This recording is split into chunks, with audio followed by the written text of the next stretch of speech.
Hey Jim Bob, what have you seen from Alec? Maybe just in terms of his growth. Obviously, he's had the downfield stuff in his career, but maybe on the more intermediate, over the middle type of routes this season.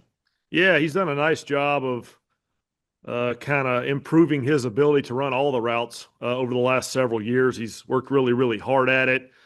Different, technique issues or just sort of strategy thoughts with how to run a route versus certain DB. He's worked really, really hard at getting better at those things, and that's showing up in the games. He's made so many great plays for us down the field over the last several years. And he, I know, takes pride in being able to make plays at all different levels of the field and different route concepts and routes that can develop for receivers. So he's doing a nice job. He works really hard at it. I think he has the ability to threaten the defense. Deep, intermediate, short, all those things, catch and run, which is a great thing for a receiver to have. So we're looking forward to watching him continue to work and continue to get better. And I'm real confident he'll keep doing that. He'll keep working on getting better, and those things will keep showing up in these games. Joel.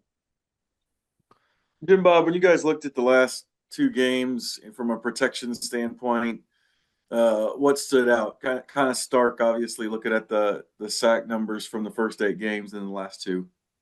Yeah, I think the numbers, you go through different stretches in this league where the numbers are going to show you one thing or the other. It's rarely, you know, it's rarely one thing. It's usually several different things offensively that we got to clean up, we got to improve. That's the case these past couple weeks. Whether it's a technique issue, a fundamental issue, uh, you know, uh, a scheme that we put on the sheet as coaches, and maybe aren't as proud of not giving our guys the best answer out of a problem. It's all of us working to clean those things up and minimize the damage when those do pop up. And then giving the defense credit, it's a dynamic strategy game, right? We're coming up with plays we like, pass plays, run plays, and the defense is coming up with ways to defend them. And we're going to have some things they haven't seen, and sometimes they're going to throw some things right back at us. We have to sort of adjust with that little cat and mouse. So, we've had a few go against us these past couple weeks. Our guys have been working really, really hard to come in each week and master the scheme that we put out there and go execute the heck out of it. We're cleaning stuff up on all ends offensively. We're going to keep doing that. I think that's how if you're lucky enough to play good offense for a stretch of a season, that's how you continue to play good offense. You got to keep working. You got to keep cleaning things up. Defenses are going to throw some more curveballs at us as we go forward. So the challenge is really fun. That's why we like doing what we do. But there's things to clean up, things to work on for all of us. It's the players, it's the coaches. We're all out here working to get better. One thing I noticed is that Daniel's time to throw, like from snap to throw, it's not like he was holding the ball anymore. In fact, he was probably getting it out a little fast the last 2 weeks. So, um, I guess that's you kind of do you feel like that maybe wasn't the issue that he wasn't holding the ball at all? Like I said, they're all some of those things are just different issues that have to do with different things, and defenses cause problems. Whether it's a great player or a great scheme or just a change up scheme that you weren't expecting, problems can be solved or can be caused early or late in the down. Like I said, there's a lot we're working to clean up as a coaching staff. Myself, I'm looking to sort of do a better job of putting good plays with good answers on the sheet and giving our guys the best chance to go succeed. James. Jim Bob, kind of a weird question, but These are fun. yeah, we've talked. Sometimes. I don't know. Yeah, I don't know, just to work with me, but we've talked so much about JT, right, and his MVP candidacy and how great he's been this year. But as a coach throughout the years, like, how do you quantify a guy's care factor? Like, what does that look like for Jonathan Taylor when on the outside world we're like, oh, he's been blessed with so much talent, he runs hard, he can do stuff that other people can't do. But when you see it day to day, how do you measure up this guy cares because of X, Y, Z? Yeah, it is an interesting question. We probably don't quantify it, at least statistically, analytically, I don't think I have a good way to quantify it, but it's very important to, successful team offense. Like we're all working to get better. We're all individuals working within a team construct here to get better. And when you look to your left and your teammate's working really hard and he's really into walkthrough and he's taking the details really, he's making the details really important in a walkthrough. Well, shoot, I'm going to go do that as well. If I'm a young, really any position on this offense, but let's just say I'm a young running back and I look over and Jonathan Taylor's taking a note in a meeting. Shoot, I'm going to take that note. JT might have just got the offensive player of the month or something, and look how hard he's working. That's how you get some of those things. That's how you earn those that success. So, the care factor is something we really, really we are interested in because I think it leads into more offensive team success because it rubs off on guys. It's contagious, but I don't have a good quantification for you. Working on some of the analytics on that one, but he's been great. He's been he's as into it as you would want him to be, and like I said, working his tail off to get better. And like I said, this is we're about midway, a little bit over midway through the season, and there's some getting better to do for all of us, and we're excited to see where that takes all of us. But JT's going to keep working at it, and I think good things are going to keep happening for him because of that work. Just a couple more, Kevin. Jim Bob, obviously, when the Chiefs show up, it's so much of it is Mahomes, but Steve Spagnuolo has quite the reputation earned. What are kind of common threads and common traits to his units? Yeah, defense causes a lot of problems. We just talked about defenses causing problems for offenses in this league. They are going to sort of not let you get comfortable. They don't, whether it's they play a lot of press coverage, whether it's bringing different blitz packages. I think Spags has gotten a lot of,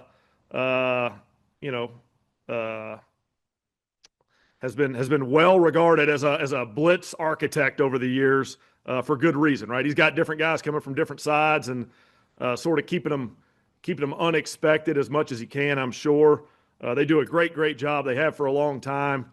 It's a championship defense that causes a lot of problems for an offense. They got a bunch of good players over there.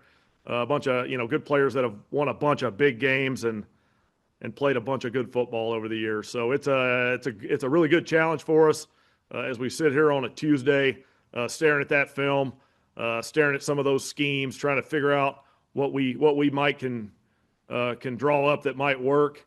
The challenge is very real, but it's exciting. It's exciting to go against those types of guys, and got a ton of respect for the way he coaches and the way he leads his group. But looking forward to the challenge. It's going to be fun. And then Nathan, last question.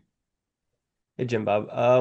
I think, we all kind of know at least what the perception around Daniel was when he was coming into this team this offseason when the franchise signed him is we've seen him, lead or nearly lead the league in a lot of passing statistics and help lead this offense to have the success that you guys have had over the first half of the year.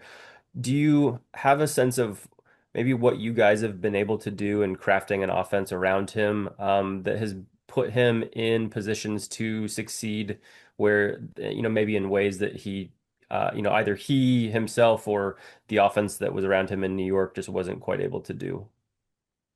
We've tried to really get to know his strengths and get to know his areas of comfort and things he can has operated before, things he's comfortable with, maybe schemes that he likes or scheme adjustments that he likes. I think it's really, really important in this league that as you're building an offense, you take into great account the players that you're building it for. And the quarterback's obviously a monster part of that. That's a very, very important part of that.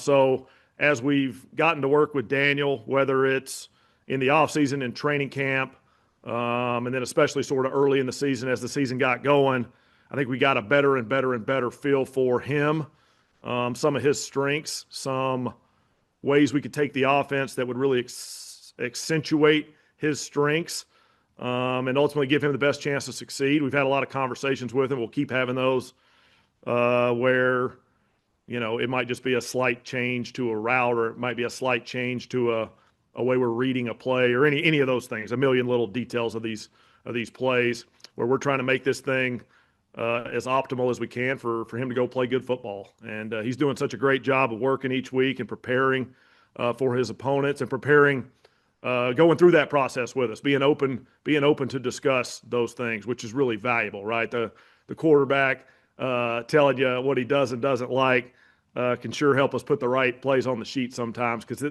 when I've often found over the years, when the quarterback really likes a play, they find a way to make it work, and maybe vice versa. That happens, and he's been really good at communicating those things to us, so that we get out there on Sunday, we can have the best possible plan to go attack the defense and be ready to adjust to anything they throw at us. So Daniel's done a great job. Looking forward to a bunch more good work out of him, and looking forward to the rest of the season. What would you say are one or two of those biggest strengths of his that you've noticed in working with him over the first 10 games of this season? Preparation and communication are very important. I know that's probably not the most exciting thing to write an article about, but the guy prepares his tail off. He writes, every detail of every play down. He's taking notes like crazy. He's studying the defense. When you come in on a morning and give him the game plan for the day, and some of those are situational, he's already going to have a very impressive knowledge of how that defense plays during that situation. So you can immediately jump into a higher level discussion of how we're reading something, or maybe why we like a certain pass play against a certain look on a certain down and distance. So the preparation that he puts in has been really, really, really key. And just so I'm not doing all boring answers for you, he's made some phenomenal plays out there when the plays break down. And that's, I think we try like crazy to draw up good plays on the board and get them taught and get them presented and get them walked through and get them repped full speed and hope they work perfectly. But often in this league, they don't. And then you need the players to go make great plays. And Daniel's made some great ones this year when that structure's broken down, and his teammates have made them with him, right? Those receivers moving on the scramble plays. There's a bunch of good examples. So he's playing good football. We're going to keep working, all of us, to get better. I'm sure he will as well. I'm sure he is preparing like crazy as we sit here today. So Thanks. Thanks for your time, Jim Bob. All right, Appreciate it. thanks. You guys have a good one.